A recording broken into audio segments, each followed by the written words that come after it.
Bonjour. Bonjour. Dans une vidéo précédente, j'ai discuté 13 objections au RIC constituant. Donc, le RIC constituant, c'est ce RIC qui permet à des citoyens de proposer une modification de la Constitution sur un sujet précis. Et s'ils récoltent le nombre requis de signatures, eh bien, cette proposition est soumise en votation populaire.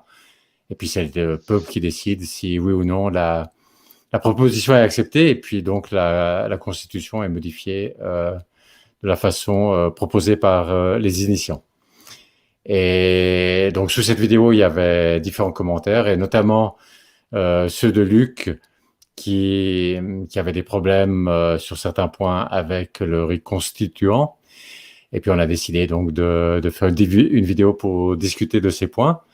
Et eh bien, dans un premier temps, maintenant, Luc va se présenter et puis après, il va présenter ses différents points de discussion l'un après l'autre.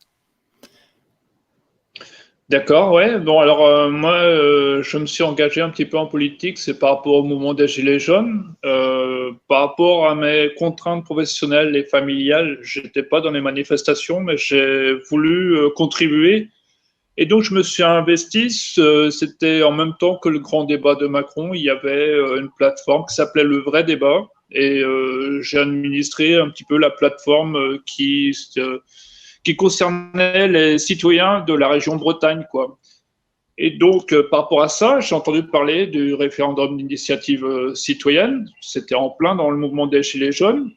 Et je me suis intéressé, donc j'ai participé à un Mumble avec les Gentivirus. Et puis, j'ai essayé de mettre en place des ateliers constituants en Côte d'Armor. Il n'y a pas eu grand monde, mais bon, j'ai quand même produit un travail que j'ai mis sur le site de Culture RIC. Et là, je viens de voir la vidéo avec 13 arguments anti-RIC. J'aimerais approfondir parce que je ne suis pas certain, je ne suis pas totalement convaincu et je voudrais reprendre point par point pour justement peut-être après argumenter quand il y aura de nouveaux ateliers citoyens, quoi. Alors, Voilà. merci pour cette présentation et je vous laisse commencer par votre premier point. Alors, le premier point, c'était qu'est-ce qu'il y avait? Il y avait les trois premiers points. Il y avait un, deux, trois là. C'était le RIC tue la démocratie représentative. Ça, je n'ai pas repris. Après, il y a le RIC ralentit les processus de décision. Ouais, non, je ne sais pas trop. C'est le RIC ne permet pas d'amender les propositions. Cela, je pense que c'est acceptable aussi. C'est après, c'est la division des Français. Là, je trouve que c'est un peu discutable.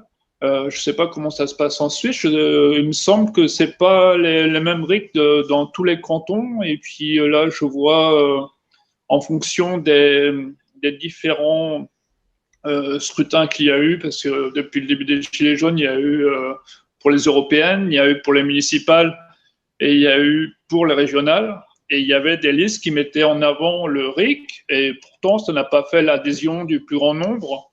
Et maintenant, pour les présidentielles, je vois qu'il y a Clara Heger qui se présente avec cette seule idée-là. Et puis, il y a plein de petits candidats qui ont aussi le RIC dans leur programme. Sur la question de la division, je ne suis pas trop certain, je ne suis pas convaincu que ça ne divise pas un petit peu tout le monde. Moi, je pense qu'on devrait pouvoir faire bloc autour de cette idée-là si c'est ça qu'on veut défendre, quoi. Donc, d'abord les Gilets jaunes, j'ai l'impression que le RIC était quand même était l'une des revendications phares des Gilets jaunes. Donc, j'ai l'impression que les Gilets jaunes sont relativement bien derrière le RIC. Et puis d'autre part, il y a des sondages. Alors bon, les sondages valent ce qu'ils valent, mais d'après les sondages, il y a une large majorité des Français qui est pour le RIC. Donc j'ai l'impression que le RIC est une idée qui peut rassembler. D'autant plus que finalement, c'est quoi l'idée du RIC? Et là, je parle peut-être plus généralement que juste le RIC constituant, mais tout particulièrement du RIC constituant, c'est de donner au peuple le pouvoir de décider. Et finalement, ça serait pas très étonnant que le peuple dans sa large majorité, souhaitent que les élus ne confisquent pas le droit de décider, mais qu'ils puissent eux aussi, que le peuple puisse aussi décider sur des sujets et sur des sujets de son choix. Donc, c'est pour ça qu'on dit initiative citoyenne. Ouais, mais ça n'a pas donné de grands résultats dans les précédents scrutins. Moi, je pense que le RIC devrait être associé à un socle d'idées pour lesquelles on se bat. Il y avait des idées dans le mouvement des Gilets jaunes, c'était la justice fiscale, la justice sociale, moins de violence policière, puis peut-être moins de taxes sur les produits de première nécessité. Enfin, il y avait plusieurs idées comme ça. Peut-être un peu moins de privilèges pour les élus, essayer de rassembler un petit peu, de rapprocher les élus et les citoyens.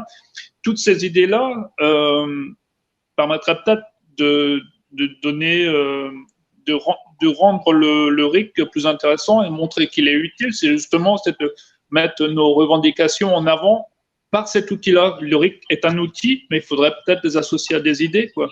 C'est pour ça qu'à mon avis, le RIC tout seul n'est pas vraiment convaincant. Je crois que l'idéal, ce serait que tous les partis, en fait, qui ont différentes idées, parce que tout le monde n'a pas les mêmes idées sur, je sais pas, est-ce qui est pour ou contre les centrales nucléaires ou des choses comme ça. Et ce qui serait l'idéal, c'est que ceux qui sont contre les centrales nucléaires soient contre les centrales nucléaires, mais veuillent aussi le RIC, disons que ce soit le peuple qui décide si on construit une nouvelle centrale nucléaire ou pas. Et puis que ceux qui sont pour les centrales nucléaires, eux, ils sont pour, mais qui sont aussi pour le RIC, avec l'idée que eux aussi, que ce soit le peuple qui décide. Donc, ce qui serait idéal, c'est qu'il y ait sur les différents sujets, les gens ne sont pas d'accord, mais qu'au moins ils tombent d'accord sur le fait qu'à la fin, le peuple doit pouvoir décider s'il le souhaite. Et oui. On peut déjà faire des référendums histoire de consulter la population. C'est ce qu'on a pu faire, par exemple, pour réunir le département de la Loire-Atlantique avec les 4 départements bretons. Il y a des choses comme ça qui existent déjà pour savoir l'avis des citoyens en France.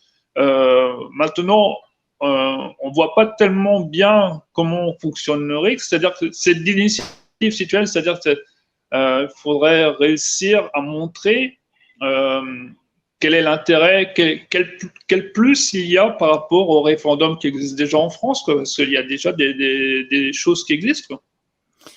Bah, c'est bien qu'il y ait des choses qui existent, mais je crois qu'il y a 2 choses qui distinguent le RIC. C'est que, premièrement, il est d'initiative citoyenne. Donc, c'est les citoyens qui décident de la question, plutôt que simplement les élus qui décident eux-mêmes de soumettre une certaine question en référendum. Donc, elle est d'initiative citoyenne et ensuite elle est décisionnelle. C'est-à-dire que quand le peuple s'est exprimé, a voté en référendum, c'est pas juste une information dont les élus tiennent compte ou pas, c'est une décision qui s'impose aux élus. Et ça, je crois que ces 2 points, je suis pas sûr qu'il existe. D'abord, ce dont vous avez parlé, c'était au niveau régional. Donc, je suis pas sûr qu'il existe quelque chose au niveau national. Même s'il existait un RIC au niveau régional, ce serait différent que le RIC au niveau national parce que c'est limité au pouvoir qu'ont les régions et la France est un pays très centralisé. Évidemment qu'il y a beaucoup de pouvoirs qui sont au niveau national et pas au niveau régional. Donc, même si il y avait un véritable RIC au niveau régional, ça compenserait pas le manque d'un véritable RIC au niveau national. Mais le deuxième point, c'est que je suis pas si sûr qu'il y ait même un véritable RIC au niveau régional. Vous venez de mentionner l'exemple, disons, d'une réunion de 2 entités politiques. Et est-ce que ça satisfait simultanément les 2 conditions? C'est-à-dire, est-ce que c'était d'initiative populaire et est-ce que c'était décisionnel? Alors, je ne connais pas tous les détails, mais il me semble qu'il y a des associations qui militent pour ça, donc qui vont rencontrer des élus. Et je ne sais pas d'où c'est parti, mais ça doit être le rassemblement des élus plus cette association-là qui est quand même citoyenne, qui a permis de déclencher un référendum au niveau du département de la Loire-Atlantique pour avoir ce référendum, quoi. Parce que, bon, je ne connais pas vraiment le détail de ces référendums locaux, mais à ma connaissance, ce qui se passe au niveau régional en France, c'est qu'il n'y a pas d'instruments qui satisfont les deux causes, qui peuvent être initiés uniquement par les citoyens, en tout cas. Au niveau communal. Ou alors c'est pas décisionnel. Et ce que font ces groupes, disons, pour la démocratie au niveau local, ce qu'ils essaient de faire, c'est que les élus s'engagent moralement à traiter comme décisionnelles des décisions en référendum local qui ne sont pas décisionnelles. Et à ce moment-là, mais ils ont le mandat impératif interdit en France, donc ils ne peuvent pas dire on s'engage juridiquement à mettre en œuvre la décision qu'aura prise le peuple, mais ils peuvent dire moralement enfin d'une façon plus vague qu'ils vont suivre la décision populaire. Mais ça, c'est à bien plaire de la part de ces élus qu'ils veuillent bien suivre la décision populaire. Mais si, il me semble qu'il y a quand même un outil au niveau communal. Et bon, si on peut continuer, s'il y avait... Oui. Ouais, peut-être ça serait... s'il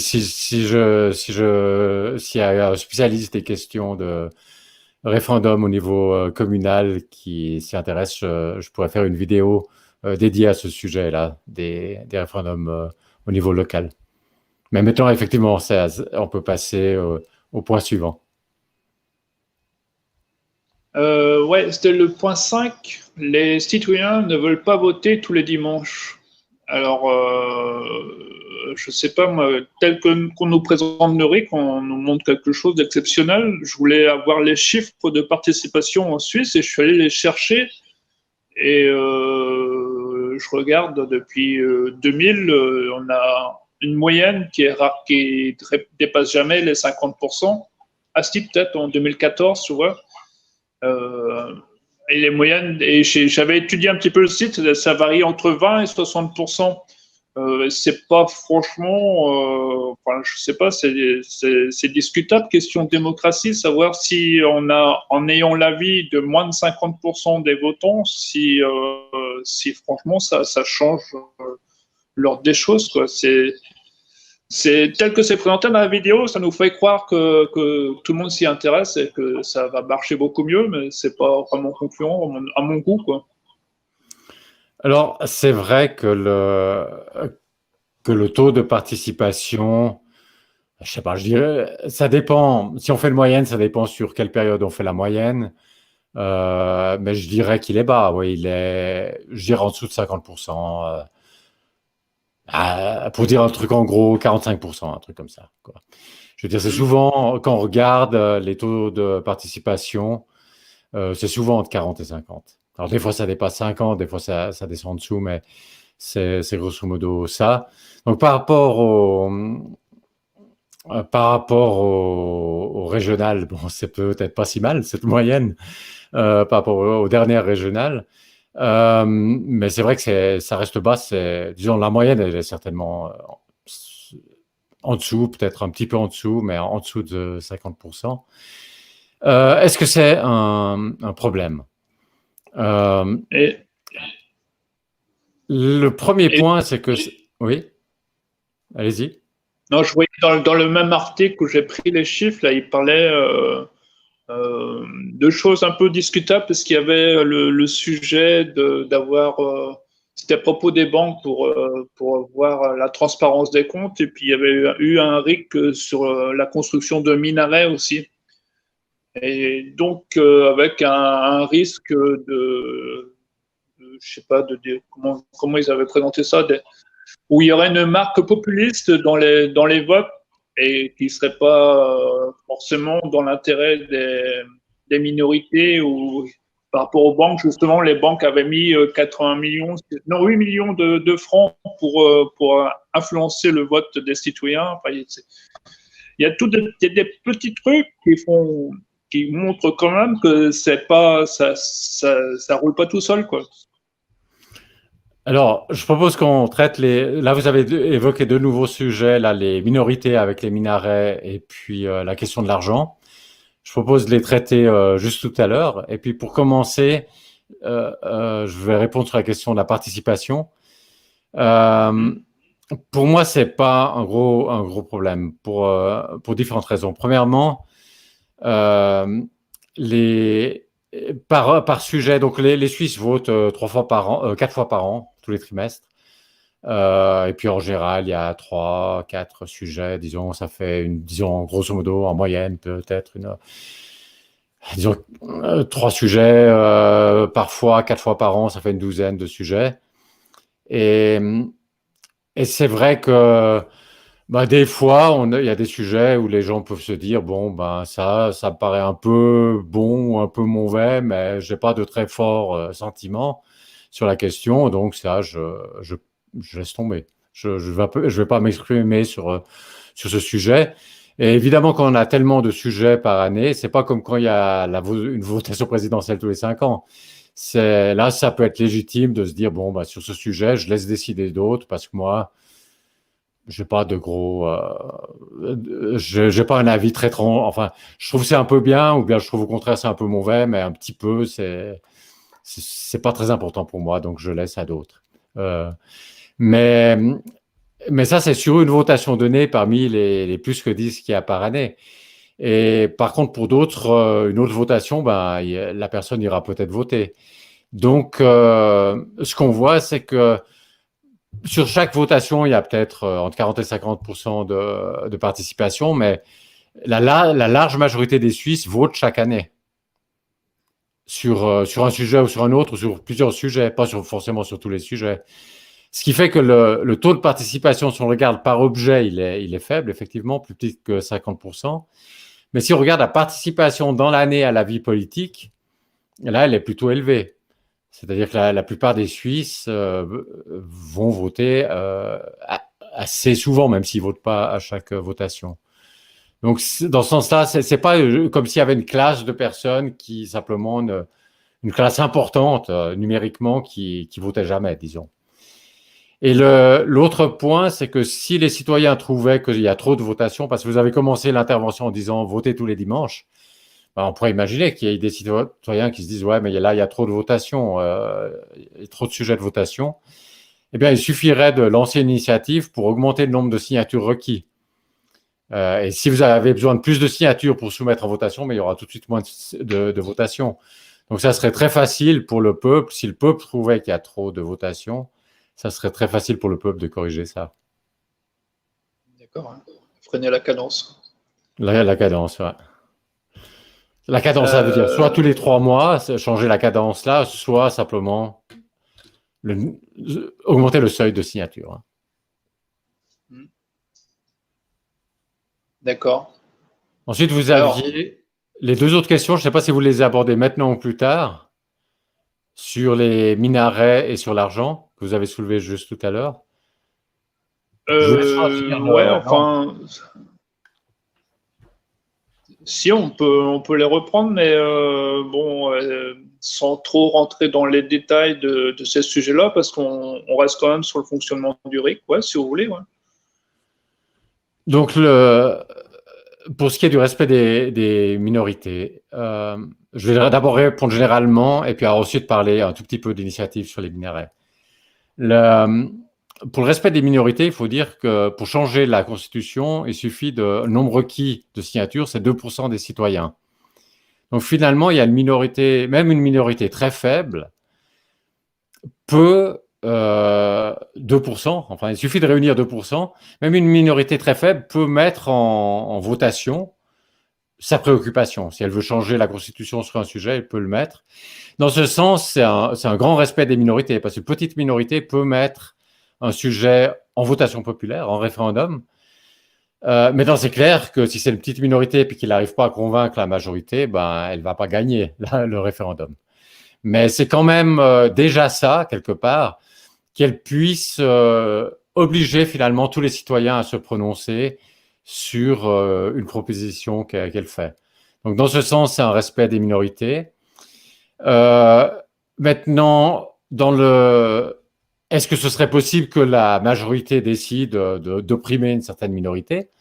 En principe, c'est possible, oui. Mais simplement, les gens n'ont pas vraiment tellement. D'abord, si on prend des choses comme la peine de mort, elle a été éliminée du Code civil suisse en Suisse avant la France. Donc ça montre bien qu'il n'y a pas vraiment de raison de penser que les élus protègent mieux les minorités que les citoyens eux-mêmes. Puis les citoyens eux-mêmes, ils sont conscients que ça dépend comment on définit la minorité, mais vous pouvez toujours vous retrouver dans une minorité. Vous n'avez pas trop intérêt à ce que l'État vienne trop embêter les minorités. Parce que en Suisse, il y a les Romans, par exemple, ça c'est une minorité linguistique. Ils n'ont peut-être pas trop intérêt à ce qu'on vienne embêter les minorités. Et de façon générale, la structure fédéraliste de la Suisse essaye justement de laisser chaque région géographique un peu lui laisser une large part d'autonomie. Donc ça, c'est pour les principes généraux concernant les minorités. Maintenant, sur l'initiative pour les minarets. Donc c'est une initiative qui a été acceptée par le peuple et qui interdit la construction de minarets. Donc là, je vais être très précis, ça n'interdit pas la construction de mosquées, ça n'interdit évidemment pas non plus la religion musulmane, et ni même donc la construction de mosquées. Simplement qu'on construit des mosquées, c'est interdit maintenant de construire des minarets à la mosquée. Et alors là, je ne vais pas prendre position pour ou contre, parce que sur cette chaîne, je ne prends jamais pour ou contre sur des sujets précis. Mais ce qu'il faut dire, c'est qu'à l'époque de la votation, il y avait, je crois que c'est la personne qui est en ce moment le président de la Turquie, il était à l'époque président de la capitale de la Turquie, qui avait dit les minarets sont nos missiles. Donc une façon très agressive d'interpréter les minarets, c'est les missiles de l'islam. Et bon, on peut être pour ou contre la décision du peuple, mais on peut imaginer que certains Suisses se soient dit on ne veut pas de missiles chez nous. Disons, si les minarets sont des missiles, on n'en veut pas. Voilà, donc je ne veux pas défendre la décision du peuple et je ne veux pas non plus dire que le peuple a toujours raison. C'est parfaitement clair que le peuple peut prendre de mauvaises décisions. Le peuple n'est pas du tout infaillible, il peut prendre des mauvaises décisions.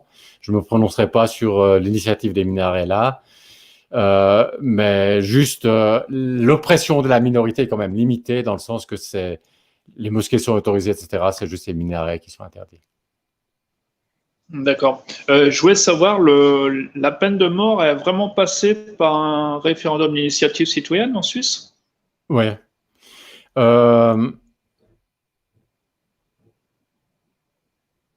Oui, c'est passé par. Attendez. Pour dire exactement, je devrais vérifier. Mais c'est-à-dire si j'ai plus le souvenir exact, mais soit ça a été mis dans la Constitution et là, ça doit obligatoirement passer par une votation populaire. C'est une validation après, quoi. Ouais. Ouais, c'est une validation, mais si on dit non, c'est non et la Constitution n'est pas changée, disons. Donc ouais, c'est un veto, quoi. Ouais, c'est intéressant de savoir si c'est venu du peuple. Ah non, l'initiative, je veux pas dire de bêtises, je me souviens pas, mais je crois pas que je suis pas sûr, mais je crois pas que l'initiative soit venue du peuple. Il y a eu une votation populaire, soit parce que le référendum était obligatoire parce que ça changeait la Constitution, soit alors je me souviens plus. L'autre possibilité, c'est qu'ils ont changé une loi. Et à ce moment-là, le référendum n'est pas obligatoire, mais on peut faire un référendum contre. On peut demander de voter si on réunit le nombre requis de signatures. Et je ne sais pas dans ce cas-là si des gens ont demandé que ce soit soumis en votation. Je ne me souviens plus. Donc, soit des gens l'ont demandé et puis ça a été soumis en votation puis ça a été accepté, donc d'abolir la peine de mort. Soit simplement personne n'a demandé à ce que ça soit soumis en votation Mais ils auraient pu le demander. Disons, si les gens avaient été contre, ils auraient pu demander que ce soit soumis en votation, puis ensuite faire campagne contre. Et si ça aurait été refusé, l'abolition de la peine de mort aurait été refusée. Donc, je me souviens plus exactement les détails, mais disons, dans le système suisse, c'est pas possible de faire un changement comme ça sans que le peuple soit d'accord. D'accord. Qu'est-ce que je voulais savoir? Ah si, est-ce qu'on a un exemple, une minorité par laquelle je me sens concerné, c'est le handicap. Est-ce qu'il y a des exemples de RIC sur le handicap en Suisse? Je sais pas. Je crois. On a beaucoup de votations, donc je me souviens de ceux de cette année, de l'année passée, Ah, etc. Mais pas tellement trop loin dans le passé. Donc, mais dernièrement, disons ces dernières années, je me souviens pas qu'il y ait eu quelque chose sur le handicap. Euh, juste pour savoir, parce que j'aurais des choses à demander, je pense que ça pourrait être un bon argument pour défendre le RIC en France, quoi. Genre ici, on a un débat sur, enfin, je crois que c'est passé maintenant, mais c'était de désolidariser les revenus d'un conjoint pour avoir droit à des allocations d'adultes handicapés, quoi. Oui, donc je peux pas vous dire s'il y a eu des choses comme ça, mais ce que je peux vous dire, c'est que ça serait possible. C'est-à-dire que il pourrait tout à fait y avoir une initiative qui dit, au niveau de la fiscalité ou enfin ou de comment les conditions pour recevoir des prestations ou de l'argent en tant qu'handicapé, ça serait tout à fait possible de lancer une initiative pour fixer ça. Donc, D'accord. ce qu'il y a en Suisse au niveau fédéral, il y a une lacune, c'est que c'est différent. Dans les cantons, chaque canton a ses choses et souvent ils ont des choses supplémentaires dans les cantons, mais quand il s'agit de la loi fédérale, au niveau fédéral, il y a on peut faire une initiative pour modifier la Constitution, mais on ne peut pas faire une initiative pour dire je propose de modifier la loi sur tel ou tel sujet. La loi, je ne parle pas des lois constitutionnelles, mais des lois qui sont en dessous de la Constitution. Et il y a dans certains cantons, il y a la possibilité de faire ça au niveau de la loi, mais pas au niveau fédéral. Ce qui a comme conséquence que quelqu'un qui voudrait faire ça devrait changer la Constitution. Mais il devrait l'inscrire dans la Constitution. Mais c'est pas un problème, il pourrait le faire. Donc, on va passer au point suivant. Oui, oui, tout à fait. Justement, j'avais noté justement la possibilité de faire un référendum au niveau local. C'est le point 7, le point suivant que je prenais. Là, le RIC est irréalisable, bon, je passe. Je pense que c'est possible quand même en France. Le point 7, il s'agit de l'article 72 de la Constitution qui permet justement de faire des pétitions au niveau local et de pouvoir interroger les communes. Mais ces pétitions Donc, ont-elles est-ce qu'elles conduisent nécessairement à une votation, à un référendum? Et si oui, est-ce que le résultat de ce référendum s'impose aux élus? eh bien, je ne connais pas par cœur parce que je l'ai rarement vu à l'œuvre. Je ne vois pas trop les détails. Mais, euh, mais après, le risque, à mon avis, c'est que les élus perdent leur crédibilité, comme ça s'est passé avec le référendum de 2005 sur l'Europe, quoi. Et en plus, au niveau local, on peut aller les chercher, quoi. Donc, à mon avis, ils ont intérêt de jouer le jeu. Surtout qu'on s'en souviendra au prochain scrutin, quoi. Non, en fait, je sais pas. Je connais pas les Ouais. détails. Je vois pas trop le côté impératif. Ok. Juste une remarque concernant 2005. Là, on voit bien aussi le problème, c'est-à-dire qu'il y a eu une votation. Premièrement, elle n'était pas d'initiative citoyenne, mais donc présidentielle. Mais enfin, le président, dans sa grandeur d'âme ou pour des raisons stratégiques politiciennes, a décidé de soumettre ça en votation populaire. Le peuple a refusé la Constitution européenne, et puis elle est revenue derrière, sous un autre nom, là, l'accord de Lisbonne. Et je crois que un point important, c'est que si les élus n'avaient pas pu modifier la Constitution sans que ça passe obligatoirement en votation populaire, ils auraient dû soumettre aussi leur traité de Lisbonne en votation populaire. Donc je crois que je parle toujours du RIC constituant, du référendum d'initiative citoyenne au niveau constituant, mais un point qui est aussi important, c'est que quand les élus proposent une modification de la Constitution, qu'ils doivent obligatoirement passer en votation populaire pour pas pouvoir détricoter en catimini ce que le peuple a décidé.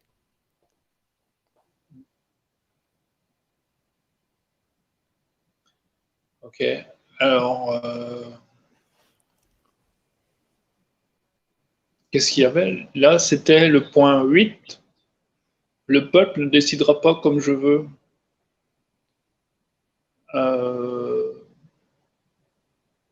Ouais, c'est un peu la manière où j'avais vu un article où ils expliquaient que justement quand l'abolition de la peine de mort est passée en France, ça n'avait pas l'air d'être exactement l'opinion du peuple français. Et pourtant, je pense qu'on ne reviendra pas dessus. Et c'est quand même une avancée. C'est juste on peut en débattre, ouais. Alors après, l'incompétence, c'était le point 9. Ça aussi, ouais, je pense que vous l'avez dit tout à l'heure, parce qu'il y a plusieurs votations, une tous les 3 mois en Suisse, et que les citoyens ne participent pas forcément à plus de 50%, et que ce n'est pas toujours les mêmes. C'est vrai qu'on va s'exprimer, je pense, sur des sujets qu'on connaît, sur des thèmes qui nous intéressent. Parler de l'incompétence, on ne peut pas être compétent sur tous les sujets, sur tous les thèmes. Donc, ouais, ça, c'est des choses qui sont assez discutables. Alors, je ne sais pas exactement comment ça se passe en Suisse, s'il y a des débats, s'il y a des ateliers, s'il y a des choses qui permettent de se rencontrer pour pouvoir faire un choix de vote, ou si c'est de la propagande qu'on reçoit dans les boîtes aux lettres, comme les scrutins qu'on a en France. Je ne sais pas, vous pouvez nous expliquer un petit peu? Donc, il y a beaucoup de choses, évidemment, parce que c'est un peu la grande actualité quand il y a la votation qui approche. Et il y a beaucoup de débats et d'informations. Et quelque part, un intérêt de ce RIC qui vient tous les 3 mois, c'est que ça rend, comment dire, ça synchronise les débats. Par exemple, si la prochaine votation, il y a, je sais pas, disons 3 sujets, eh bien, peut-être un mois avant, comme ça, tout le monde, à la télé, dans les journaux, etc., tout le monde va parler de ces 3 sujets, donc ça synchronise bien les débats. Comme information, il y a d'abord les autorités qui envoient de la documentation. À l'intérieur, il y a aussi la position des adversaires, qui sont adversaires à la position des autorités. Voilà, donc moi je lis en général ça avant de voter. C'est souvent bien fait, mais oui. Il y a des positions par parti, peut-être? Oui, ça c'est en plus. Donc ça c'est, je me souviens plus il y a les positions des différents partis, peut-être. Je me souviens plus. C'est possible. Mais donc ceux qui hésitent vont suivre peut-être la ligne de leurs représentants, quoi. Exactement. Donc ça c'est Pour terminer sur la brochure des autorités, il faut dire que des fois il y a quand même des erreurs là-dedans. Hein. Il faut pas juste, ça suffit pas de regarder ça. Donc, je regarde toujours ça, mais je regarde jamais que ça.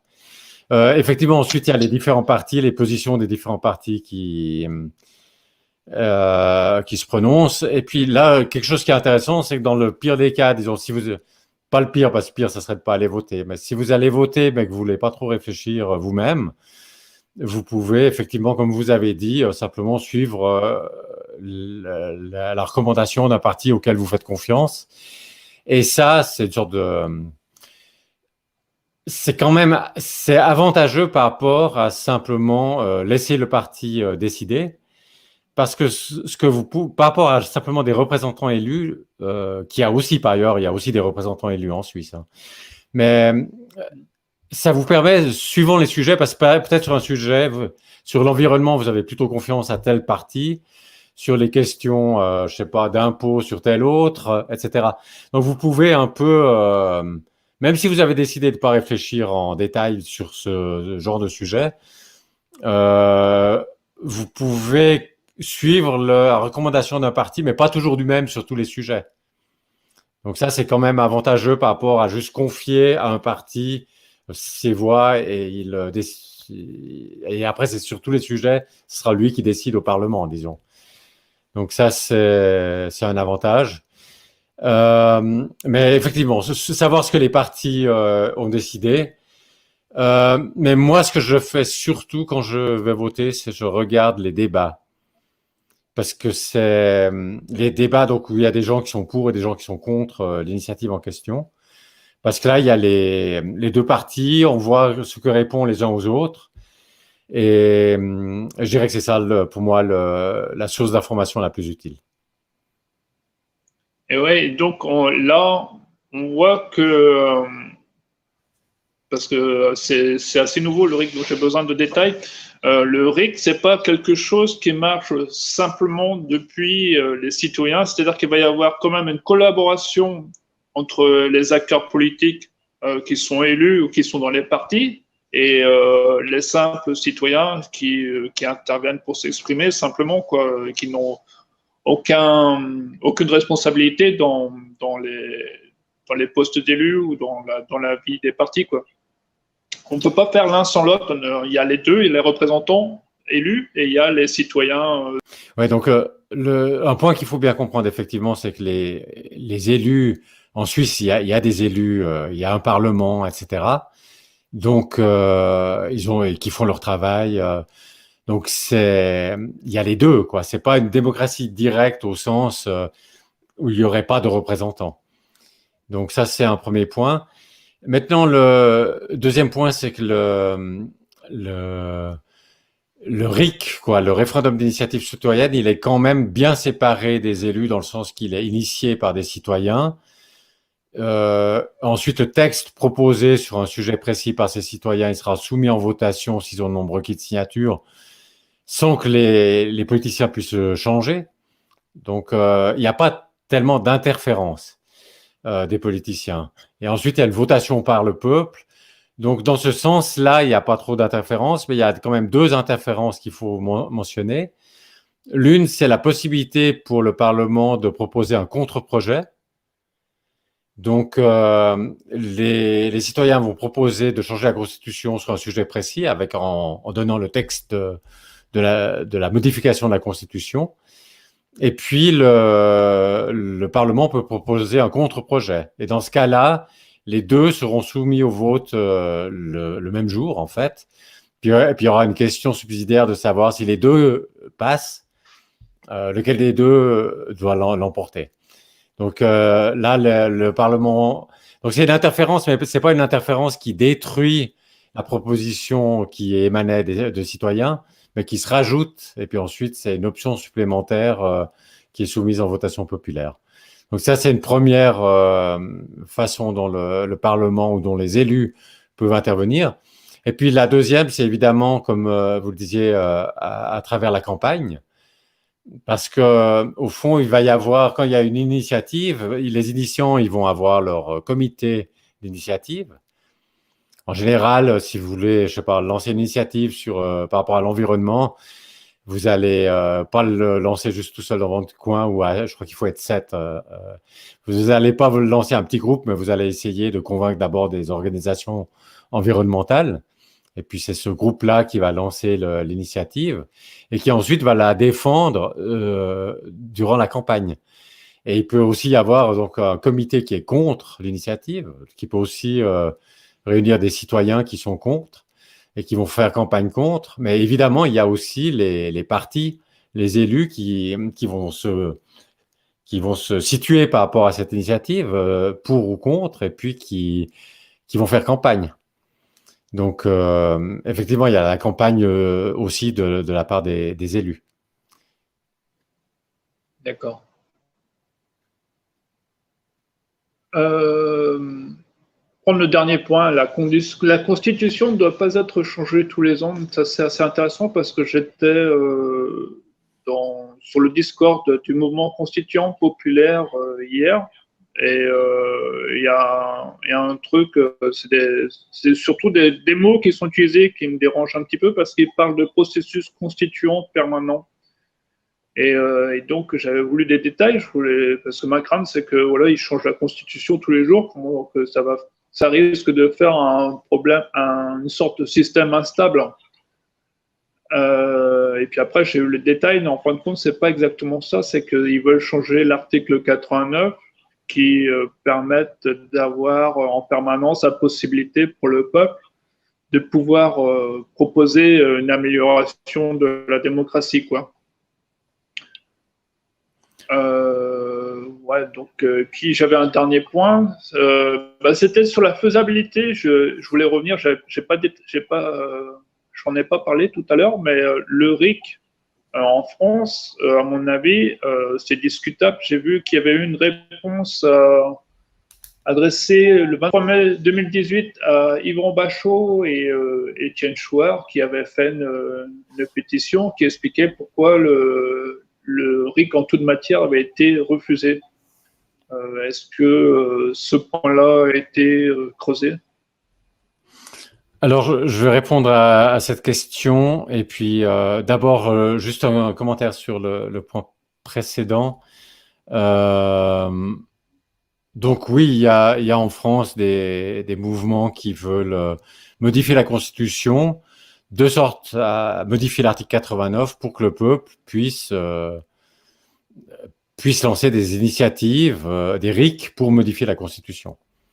Et effectivement, c'est permanent dans le sens que cet article 89 serait modifié de façon permanente et qu'en tout temps, des citoyens peuvent se réunir et puis proposer une modification de la Constitution qui serait soumise en votation populaire s'ils ont le nombre requis de signatures.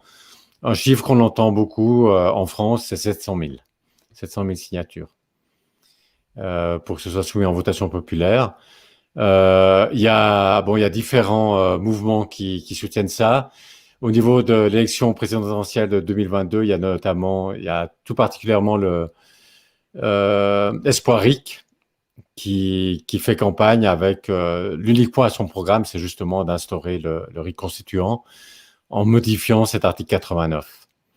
Et ils veulent modifier l'article 89 en utilisant le référendum d'initiative, présidentielle pour soumettre en votation populaire cette modification de l'article 89. Donc, pour soumettre en votation populaire une modification de la Constitution, un peu comme avait fait déjà De Gaulle en son temps, en instaurant l'élection du président au suffrage universel, par exemple. Il avait fait une modification de la Constitution qu'il a soumis en référendum. Donc oui, il y a effectivement en France tout un mouvement qui est pour l'instauration du RIC constituant. Et sur la réponse à Yvan Bachot eux,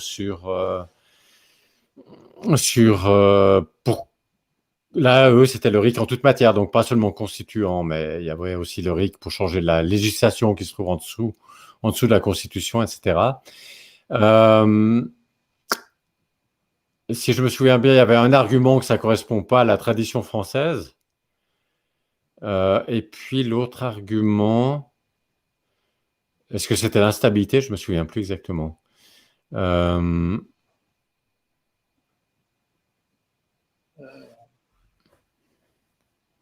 Qui a été donc évoqué contre le RIC en toute matière.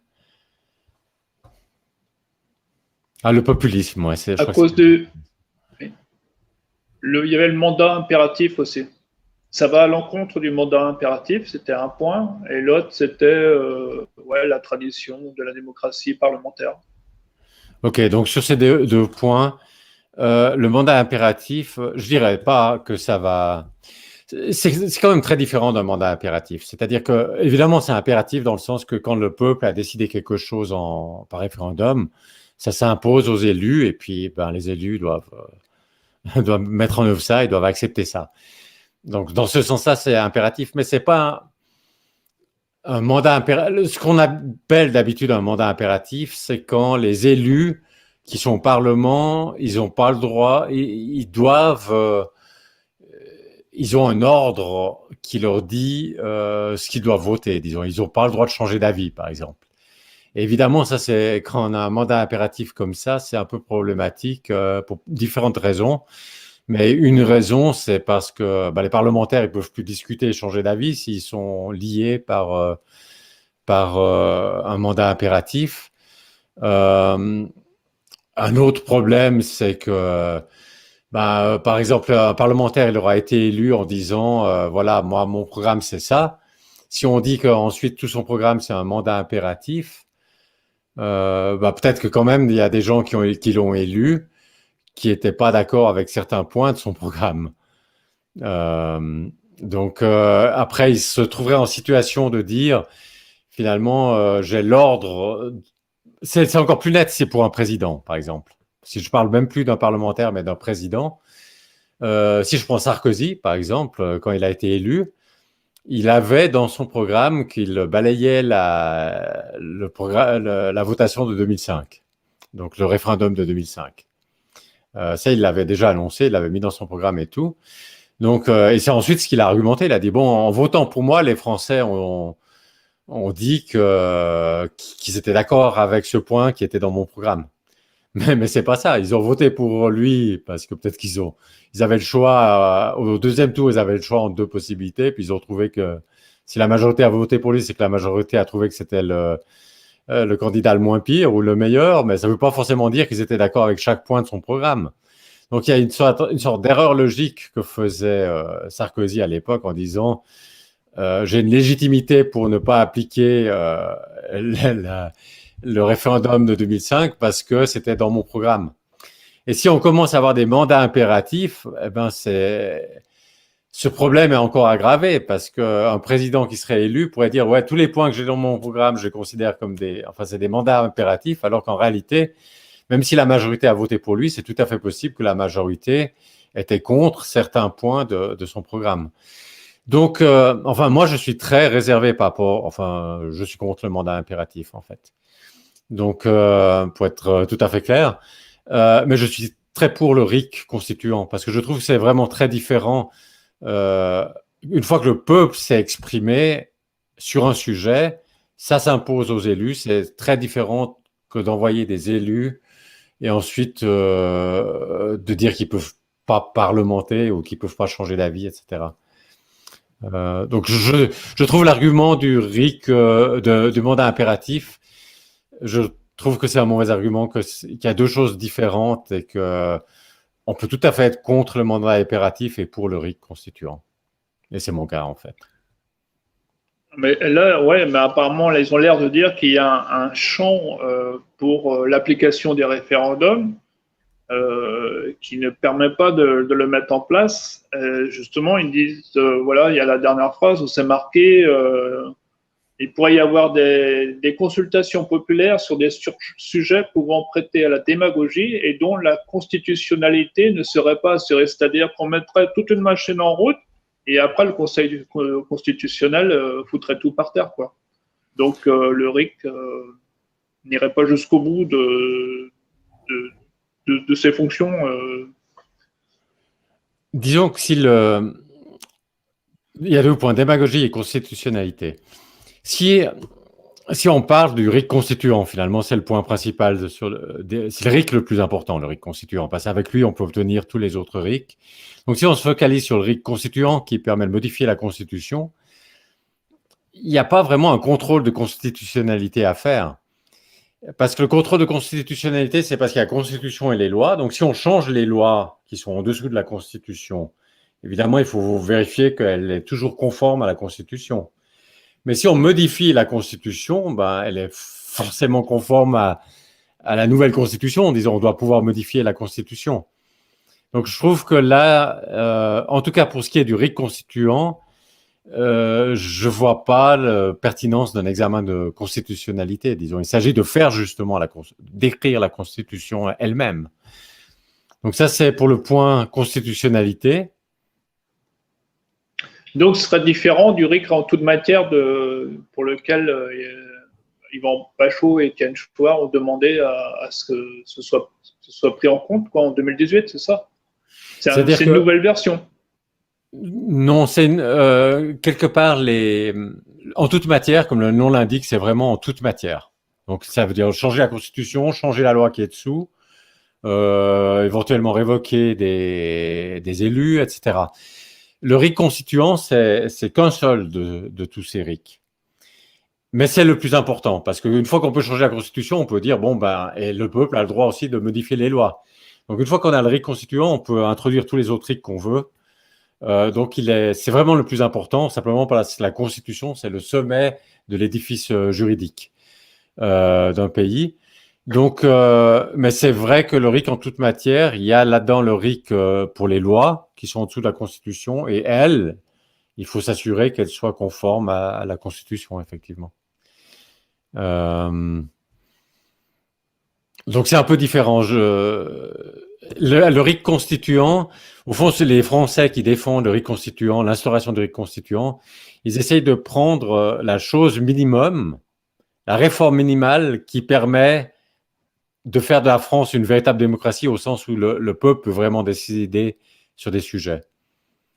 Mais ils essayent d'être minimalistes au sens où ils mettent pas tous les RIC, mais ils mettent juste le RIC constituant à partir duquel on peut obtenir tous les autres.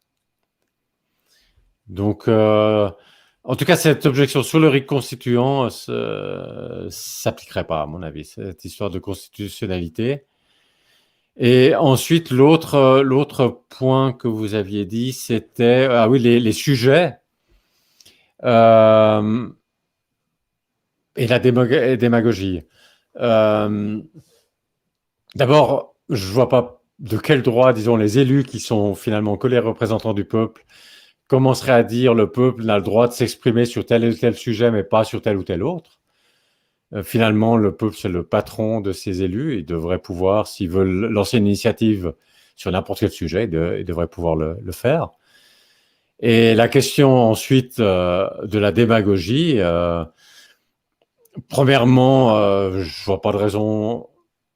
Démagogie, on dit souvent que quelqu'un est démagogue quand il est simplement populaire, puis il a des avis différents de soi-même. C'est-à-dire que c'est plutôt une insulte qu'on fait au lieu de répondre aux arguments de l'autre. Donc, j'aime pas tellement le mot démagogue, mais disons, j'ai pas de raison de penser que le peuple prendrait de plus mauvaises décisions que les élus.